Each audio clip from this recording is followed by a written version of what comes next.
সুপ্রিয় শিক্ষার্থী, এডুঅ্যাম্বিশনের ভিডিও লেসনে আপনাদের প্রত্যেককে জানাচ্ছি আন্তরিক অভিনন্দন। এই ভিডিও লেসনটিতে আমি আপনাদের সাথে রয়েছি নাদিম মোস্তফা। এই ভিডিও ক্লিপসটিতে আমি আপনাদের সাথে আলোচনা করব প্রোনাউন নিয়ে। প্রোনাউন, যার বাংলা অর্থ সর্বনাম। প্রোনাউন হচ্ছে সাধারণত যে সমস্ত শব্দগুলি নাউনের পরিবর্তে আমরা ব্যবহার করি, অর্থাৎ আমরা বলতে পারি যে সমস্ত শব্দগুলি কোনো নাউনের পরিবর্তে ব্যবহার করা হয় সেগুলিকে প্রোনাউন বলে। যে সমস্ত শব্দগুলি কোনো নাউনের পরিবর্তে ব্যবহার করা হয় সেগুলিকে প্রোনাউন বলে। আমরা যদি উদাহরণ লক্ষ্য করি প্রিয় শিক্ষার্থী, আমরা দেখতে পাচ্ছি স্ক্রিনে দুটি বাক্য। Sumi is a good student, she goes to school daily.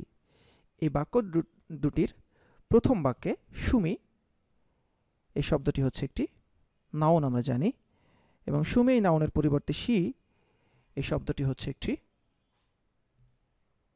Pronoun.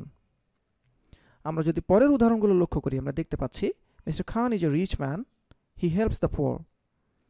প্রথম বাক্যের মিস্টার খান এখানে যথারীতি নাউন আমরা জানি, এবং মিস্টার খান এই নাউনের পরিবর্তে দ্বিতীয় বাক্যে হি এই শব্দটি হচ্ছে একটি প্রোনাউন।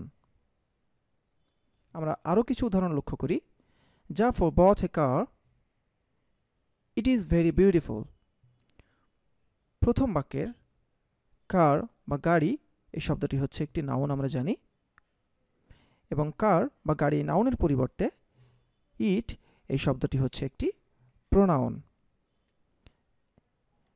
এরকম আরও বেশ কিছু প্রোনাউন রয়েছে, যেমন I, we, you, they, it, this, every, none প্রভৃতি। প্রিয় শিক্ষার্থী, আশা করি বুঝতে পেরেছেন। ধন্যবাদ।